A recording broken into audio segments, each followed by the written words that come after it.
There we go. All right, yay. Yeah. Welcome, Olga. Take it Yes. away. I am going to do that. So greetings to all. You are Start the gorgeously patient. share. And I want to ask you a question.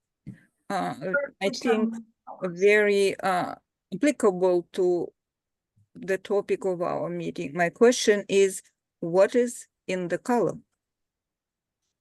We know that happy yellow is the only color, this one, happy yellow, the only color that our human eye is able to see in the depth of the ocean.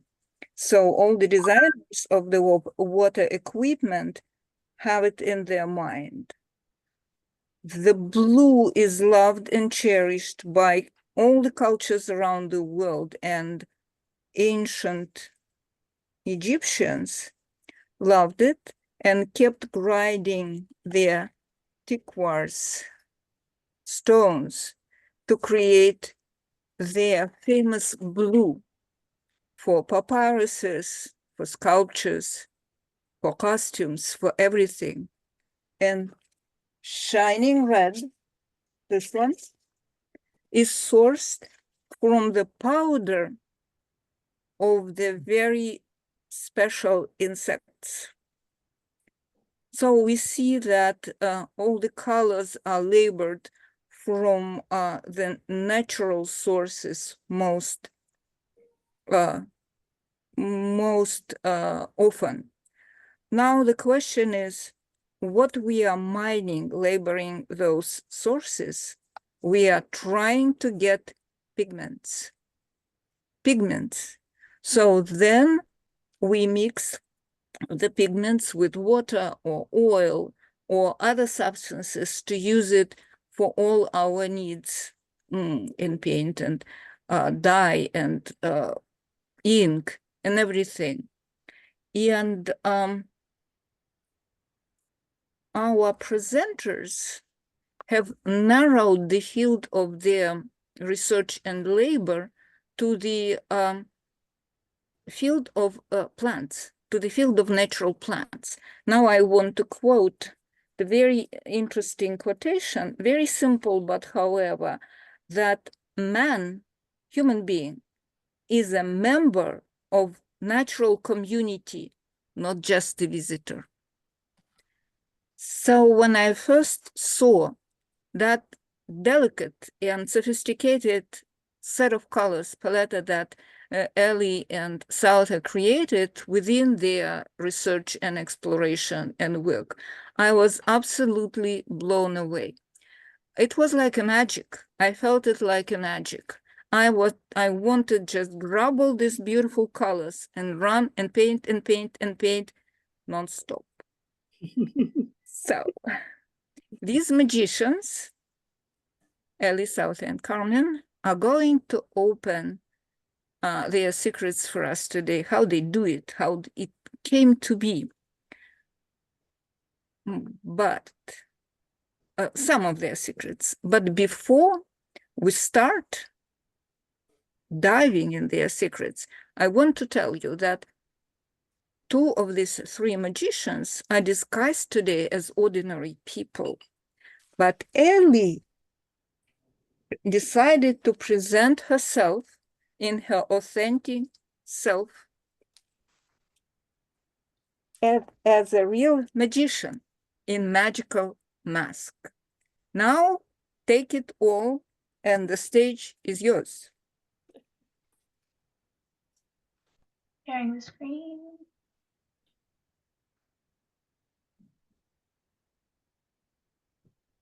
Take it away, Souther. So we're discussing natural pigments and exploring the symbiosis of art and science. Without science, there can be no art.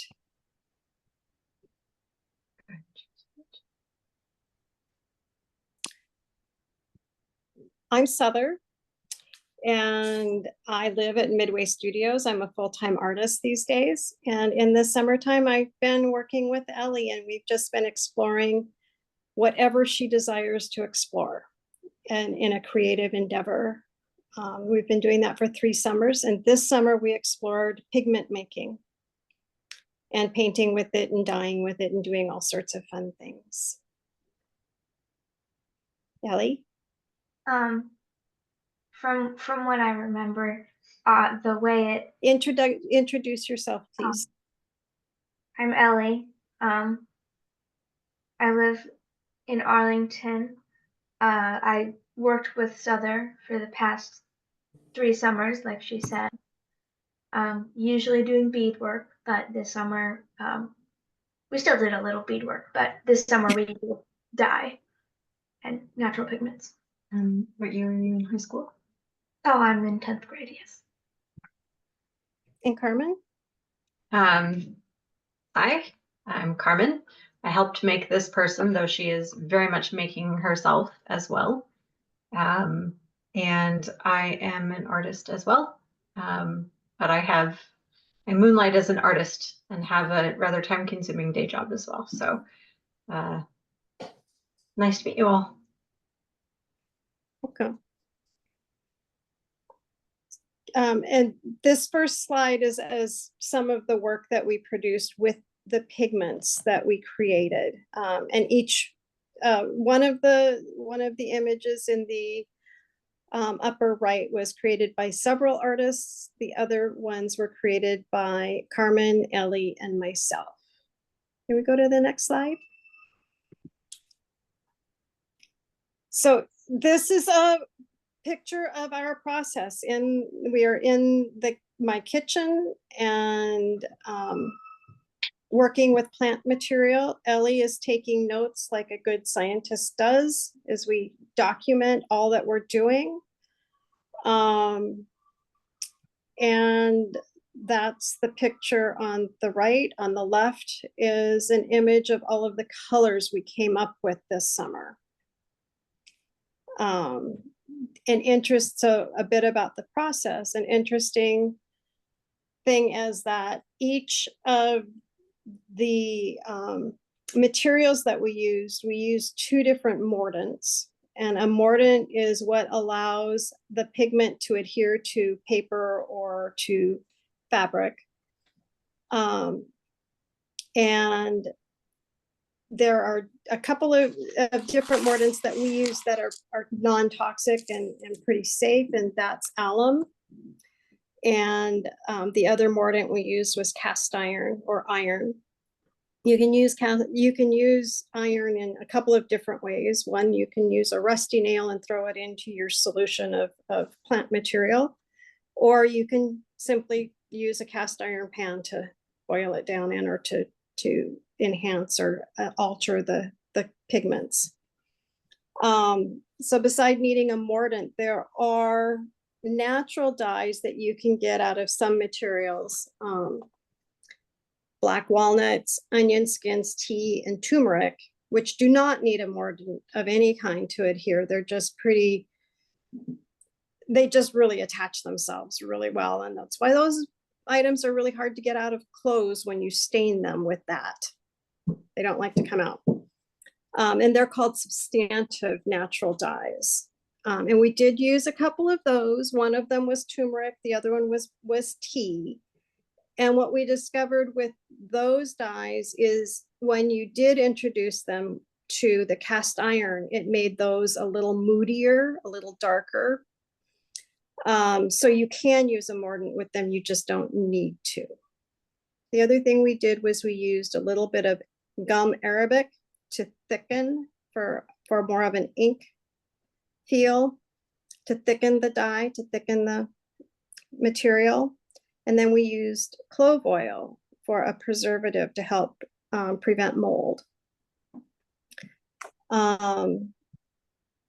Anyway, so mordants are pretty much like a tannin or a mineral salt, and the most common are alum and iron are the non-toxic ones.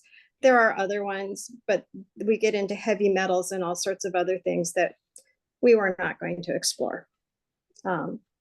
So anyway, I think that's all I have on that. The process is as you get your materials together, you chop it up, you put it with water, pH is important to understand that pH can alter the colors. But you mix it with water, bring it to a boil, and like steeping tea, you're getting the pigment out of that and adding the additives to make it adhere.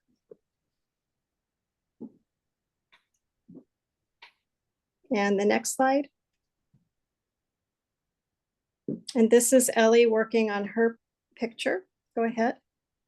Yeah, this is me practicing using the dyes for the first time. They felt a lot like watercolor, but a lot more vibrant. Also they smelled like natural stuff and cloves. But it was really fun to play around with because I got to use colors that I wouldn't have otherwise. And I got to mix them in new ways and make new colors. Yeah. And go ahead.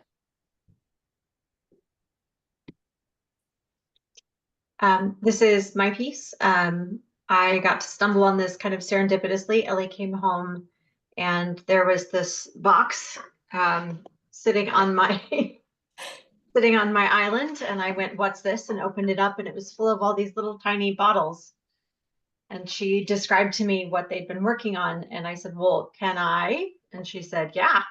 So I took it with me to a craft evening and just started exploring. And my image, as you see, because I didn't know what any of the colors looked like, Ellie had left her sort of tester paper with Souther, was first figuring out what the colors actually were and then what I wanted to do with them. I've been doing a lot of watercolor in my own artistic exploration currently. And so I ended up playing a lot with sort of the surface tension of the liquid and then how the pigments within the liquid moved and then how they absorbed into the paper. And it was really fun. And I did not know anything about the clove until I started using it. So then I got the place where I was working ended up smelling really very lovely.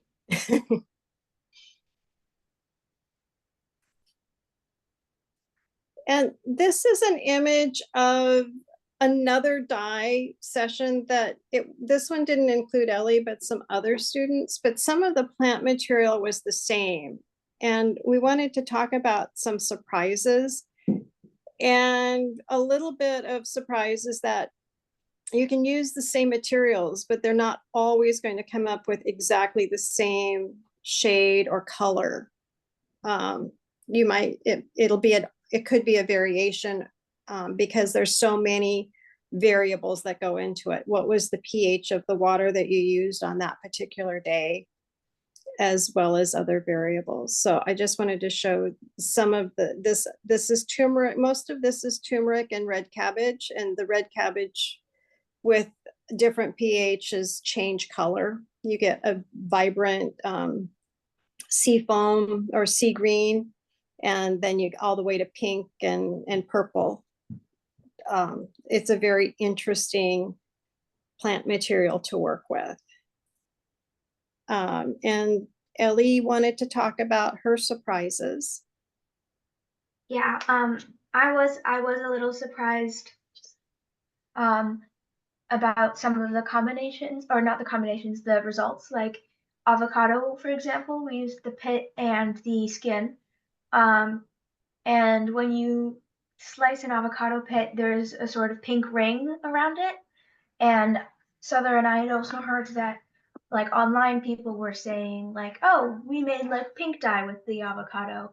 But when we made it, it was less pink and more dull kind of brownish salmon. Which was like it wasn't a completely different color. Well, it kind of was, but it wasn't like a completely different color. But it was still surprising. And still pretty, just not what I expected. Yeah. Did you have any surprises that you experienced, Carmen? I mean, I think the whole thing was a surprise. Like, all of the vials were labeled with Ellie's nomenclature, and I didn't understand it, so she had to explain it to me.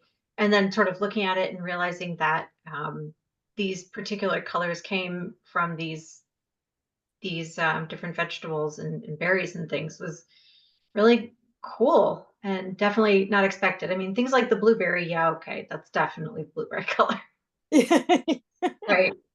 Yeah. But even just seeing like how turmeric shifted was really interesting. I have cooked enough with turmeric to be deeply familiar with that yellow-orange color, and then to see how exposure to some iron shifted it was really neat. Yeah.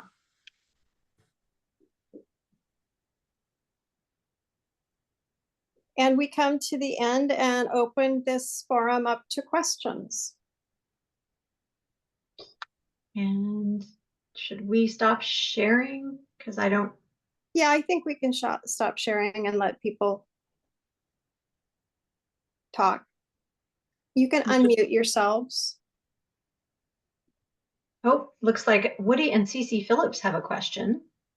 Yes. I see a little hand up. Hi, yes. We're curious, did you experiment with types of paper? And how did the color change on different types of paper? We did experiment with paper, and watercolor paper accepted the pigment as it kind of soaked it into the paper, whereas other papers with more of a finish on them, the pigment laid on top and dried like a separate layer on top of the paper. We've also used this mask. All of the fabric in this mask was used. Each layer was a different color of pigment that we used and dyed the fabric and stitched it together. And you can see at the edge, there's several layers with different colors to make the mask. And then we beaded the mask because, oh, that's what we do. So it was really fun to experiment with that and to see what happens. So the fabric absorbed the dyes more, the watercolor paper absorbed dyes as well. And that affected the color, I'm sure. I think that whenever you do whatever you're putting it on, it will affect the color. Like a bright white is going to affect the color more than like a grade white, right? So you're always going to get those kinds of shifts.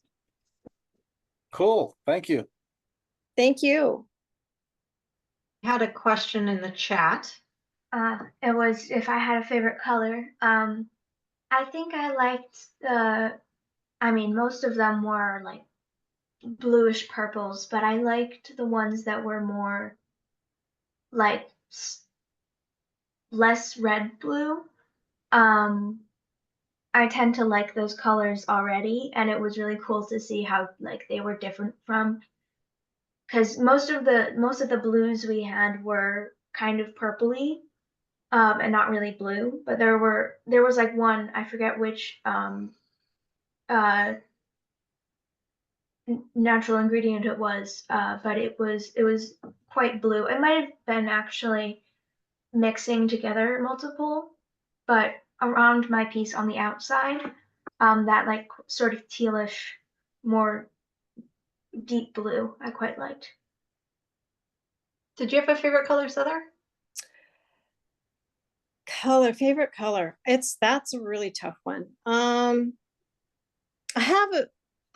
There's something about turmeric and the way it reacts that I really love. And I'm not a yellow person, but I do love what turmeric does as a pigment.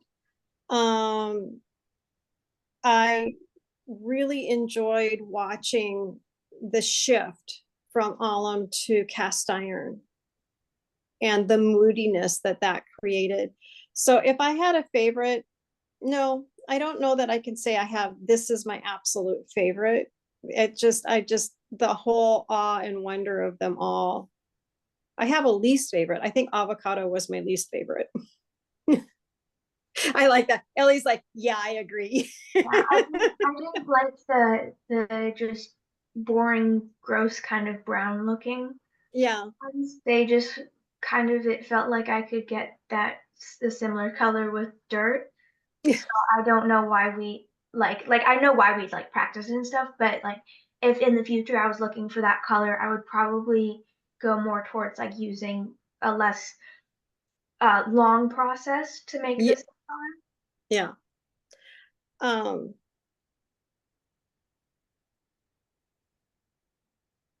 Yeah, there's a question from Jeanette. Hi, Jeanette. Hello. Thank you so much for your talk tonight. This interests me very much, making ink from plant materials. And I'm wondering if you have experience with a plant material beginning in one color and drying in another. I found this happens with hibiscus. Black walnut remains and rose hips remains the color that it appears to start with, but hibiscus changes. And so I wondered if you have any experience with that. I mean, there was I'm not sure if this quite counts, but on the bottles, I did a small square of like a test color, Yeah. and that color has faded a lot over time, so it is no longer accurate to what's in the bottle. And even directly after, like as soon as it dried, it started being a different color. For I think most of them, a couple of them like probably turmeric, it stayed, but that's because it's turmeric. I would also comment that when you originally created this mask, the colors were very, very vibrant. Mhm. And over the course of maybe 4 hours, we saw that they really faded. Yes. The colors are still cool, but they're just really much more muted. Yeah.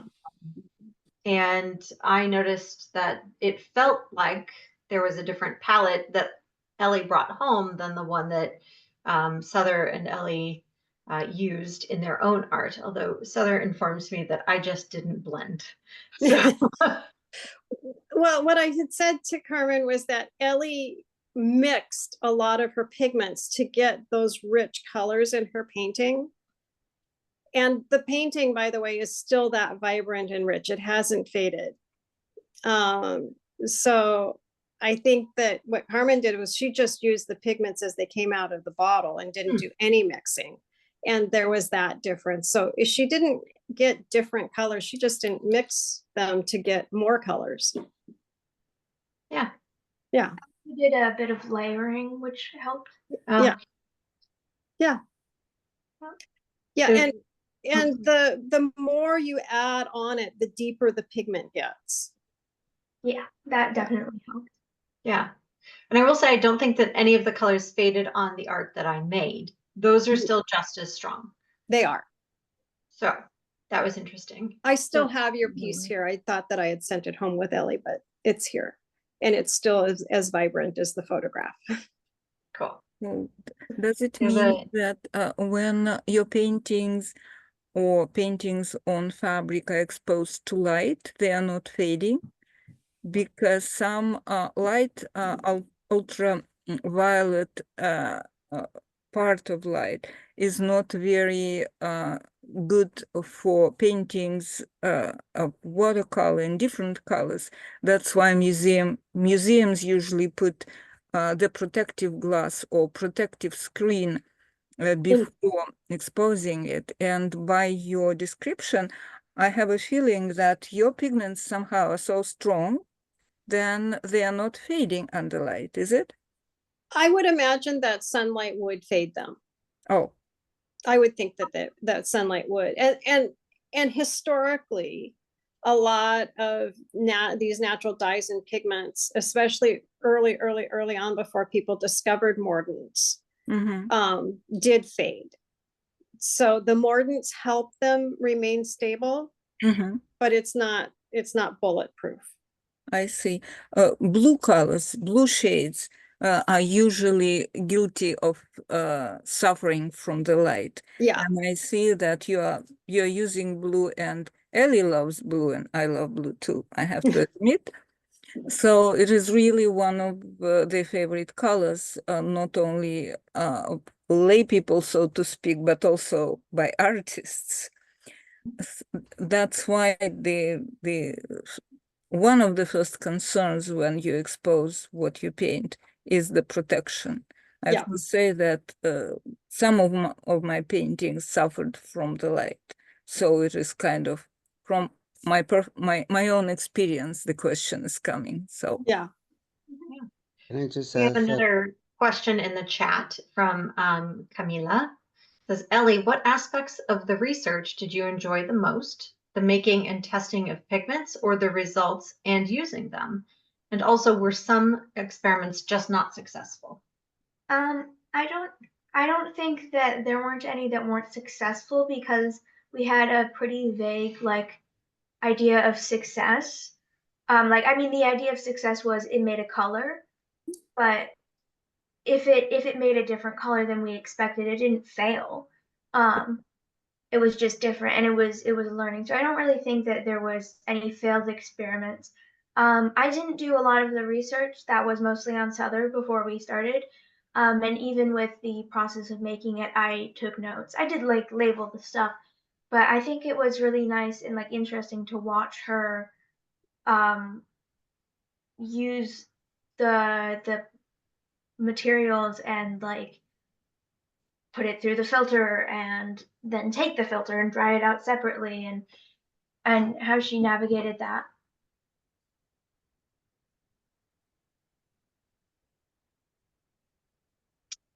Yes, we did. Amy, we did work with pomegranate. We didn't have, I don't think that if we had a failure, I think the pomegranate was the least successful. why so? What's happened with that? It didn't come out as vivid as I was expecting. Oh, Yeah. I see. And pomegranate is also supposed to be a color shifting pigment, and we didn't get a lot of color shift mixing it with different pHs. So putting adding an acid to it or adding a base to it, it didn't shift it as much as we were expecting. Mm-hmm. And so we didn't get that wide variety of colors that we got out of like the red cabbage. Mm-hmm. When you're mixing colors, this is a kind of technical question. When you're interested in mixing colors, what do you prefer to mix? Pigments or pigments which are already mixed with some substance? What is mixing more successfully? I think that when we mixed pigments, it was once the inks or the watercolors were made, that's when we mixed to get other colors. We didn't mix the vegetable matter to try to get other colors other than one vegetable.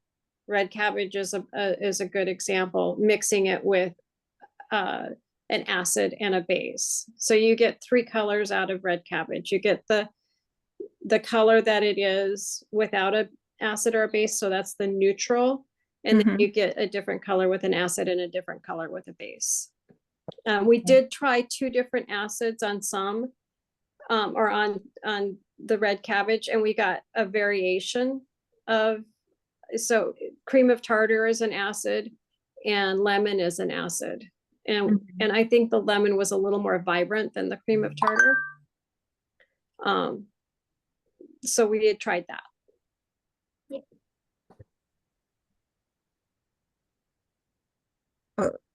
And another partially technical question. It was taught in art schools that you have to be very careful mixing colors, because when you mix more than 3 colors, you can suffer with diminishing the brightness or quality of your mix. So you create actually not a new color, but kind of a dirty something. Did you face this kind of thing? So you have to be careful how many pigments or mixtures you put together, or in your particular exploration, it doesn't matter that much. I don't think that I thought about it that much. Ellie, did you? I think in my piece, for example, the most mixing I did was just putting a color down and waiting for it to dry and then putting a different one on. I think I didn't put together more than 3 different Mhm. colors. But even when I like put colors on top of each other, since I let it dry first, it stood out on its own very well, and it didn't Mm. really blend in with the color underneath. Yeah, it sounds like you discovered on your own an ancient way of painting of water-based water-based color paints when you are not mixing it before applying onto paper or canvas, but applying layer over layer over layer after the previous layer is dry. So you can control, especially when you do your application with transparent paint, you can control or predict the result. Is it your experience, Ellie? I think partially, yeah. Like when I was doing, I keep coming back to like the surrounding blues, but I had like a general color in mind. Mm-hmm. And I was like, what colors can I add to make it look more like that? And Mm-hmm. I've had some like colors in art practice before, like in various classes I've taken, and just life lessons. So I did have that to back up my decisions. I see. Did you did it happen in your experimentation that you would paint, and then you decided that you terribly need some special hue, and you start looking for the possibility to have it created from some maybe not yet explored source? I think we had a pretty good range of colors, but I didn't have a clear idea in mind of what I was painting, so I wasn't particularly missing certain colors. But if we were to do this project again, I think I would want more greens, like Mhm. lighter greens. Those are really cool, and like lighter but very vibrant, like maybe some oranges as well. Um, but mostly like yellowy greens and just bright greens because we had like a dark green, but it would be really cool to see what types of plants and different pH levels would make that. Mhm. Mhm. Yeah. Yes, I can imagine that you would have a lot of enjoyment out of that. Uh, you know, I have to share with you my very old idea to arrange to create some kind of improvisational session when people come together and improvise on premises on whatever topic they decide to improvise. And I imagine that if to use the colors, the dyes, or the paints that you are creating, that would be a special, exciting possibility. What do you think? Yeah, I think. I mean, And I like new art. mhm. I guess that always excites me. I forgot to add that at the end of that improvisational session, we could have some impromptu show just right away to present what is created, what has been created during that. And that will be a little PR for your exploration too, because if we are going to use your production, then what can be better presenting the splendor of what you are doing than the actual fruit of our improvisational labor as users, because the artists who take part in that endeavor will be the users of your. It's not just improvisation, it's not just the production, it is just the gift to us who would take it and paint with it at that very moment. We have Amy who's asking pomegranate very often can shift color with the mordant or anything in general. Curious if you used rind and how you ground it, dried it. Well, we used fresh rind, and that might have been a problem if it's supposed to be dried.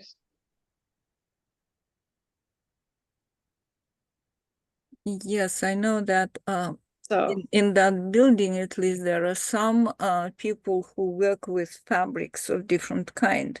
Yeah. And they probably are so very excited to know well, about what you do, what you Well- three are doing. we worked with Amy a little bit this summer too, looking at shibori techniques.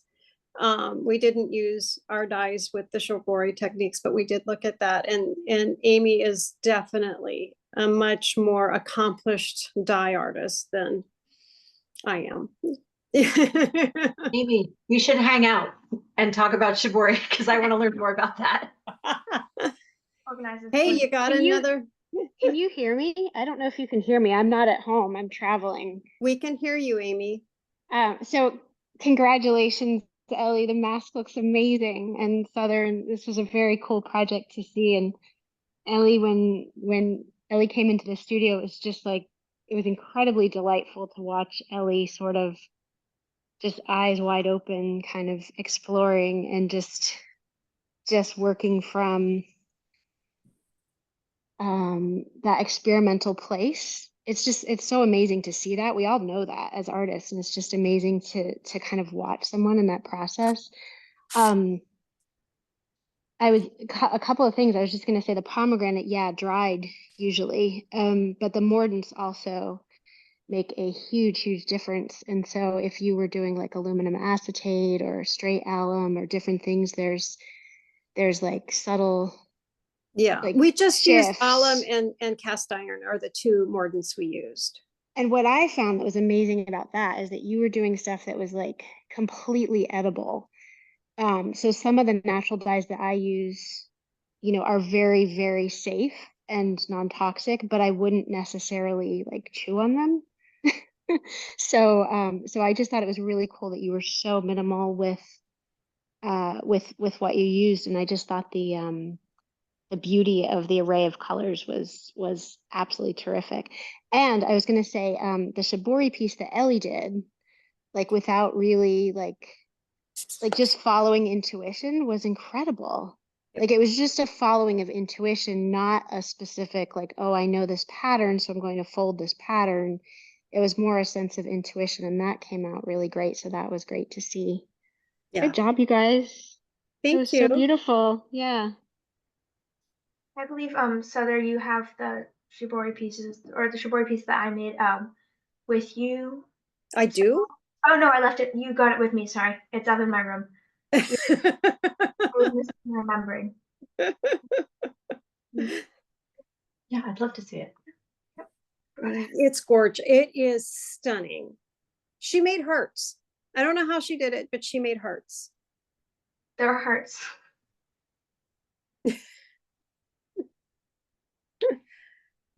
So, anybody else? Just wanted to thank Jeanette for the comment about finding a really beautiful plant-based green out in the Minnesota Book Art Center made with buckthorn berries. Yeah, That's super cool. we might have to find some buckthorn berries and try it. Yeah. We might have to find a friend in Minnesota to make that happen. I think Jeanette will be our friend in Minnesota. Yeah.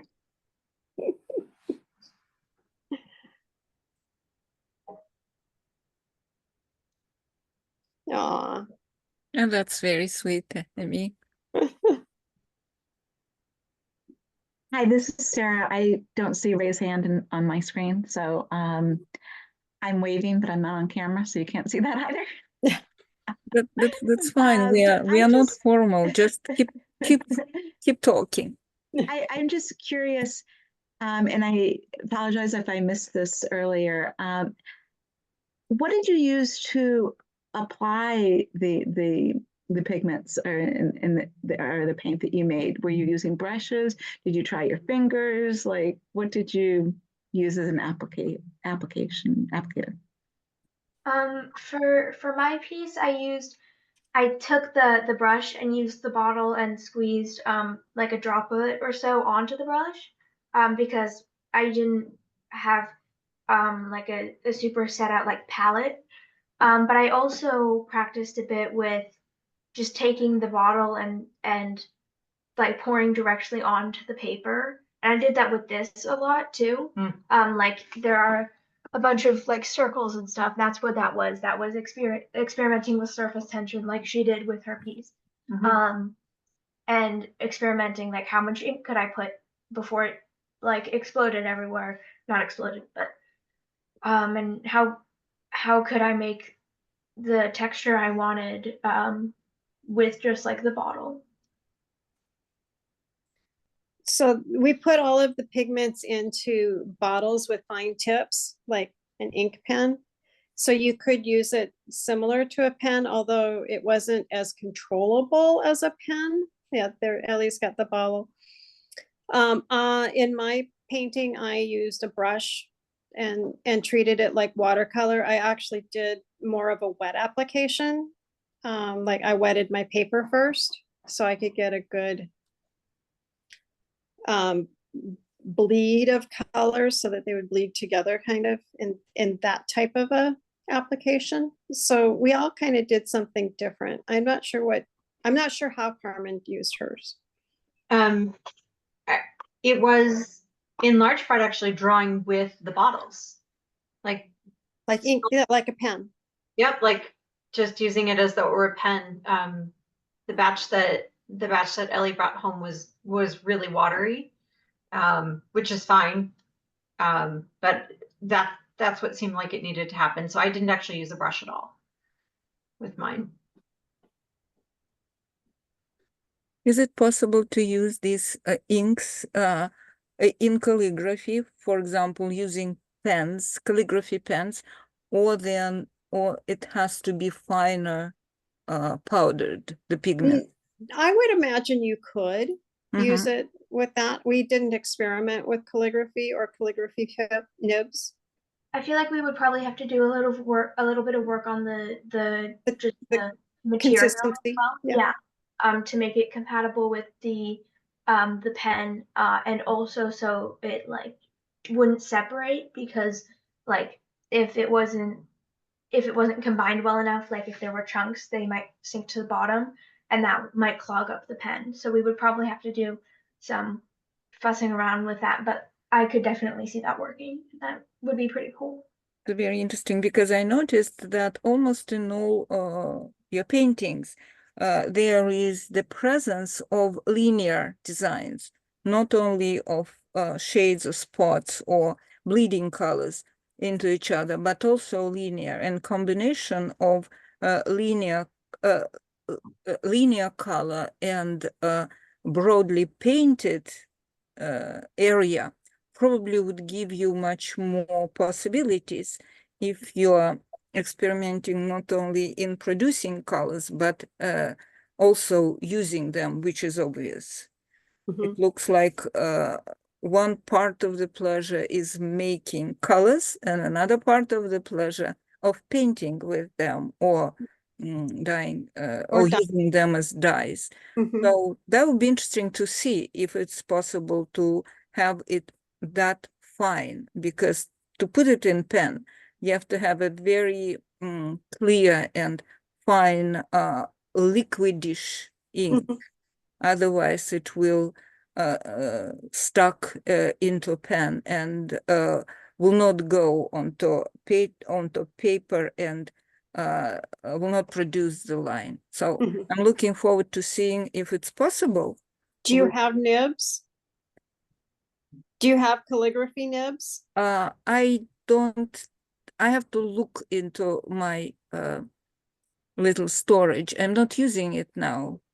Well, if you have them, you can certainly experiment with some. We have pigments left, so you can certainly experiment if you'd like. I will ask Nikolai, because Nikolai has done some calligraphy and he has used pens for that. Maybe he still has something, and from time to time he's still making some calligraphy writing in terms of using lettering or fonts of different kind, freehand or not very freehand, However, I will address that question to him about pens, Okay. or something like that. Oh, we are approaching the hour line. So Okay. we are about to finalize our session today, I believe. Where is Hannah and Mario is there, and Hannah probably is working the blue. Olga, Jeanette is asking you can use glass pens with paint-based inks. I don't know whether the glass pens will work for calligraphy. Well, some people use this for calligraphy. I personally do not like it, but it is a matter of personal taste. I'm not a calligrapher, though I did some kind of these things. So I believe it is what your hand loves the best. The pen, and the pens are done of metal, of wood, of whatever material you can imagine. And also, these are so-called glass pens that Jeanette mentions. So, Lily, Liliana, I yeah. would love to try the pokeberry if you bring them in. Just remember they're toxic. Oh yeah, they're toxic. You have to use gloves. No. Okay. But anyway, if I can put it in a bag and freeze them Okay. until I get there. I'll be there for Open Studio. So Oh, good. We'll see you at Open Studios. yeah. So, but I don't know. You better do some research about how to, handle those. I mean, obviously they're poison if you eat them, but Right. you're not going to eat them. Okay. all right. Do we have some questions or observations or notes to share?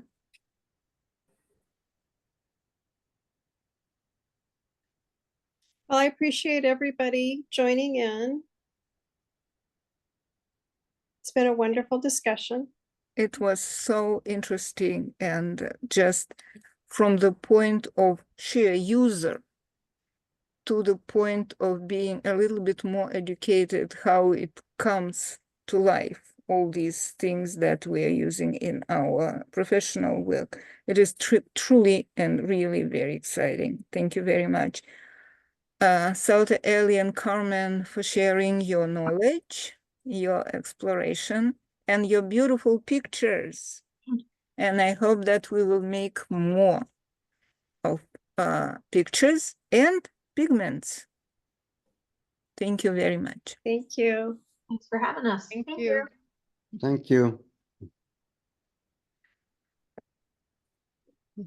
Love the mask. Love the mask. Yeah. All right, Sauter, we have to come together because I owe you something that I promised. Okay. And because probably tomorrow, right? Early in the morning? Whatever time you want, just let me Or- know when. Before 9.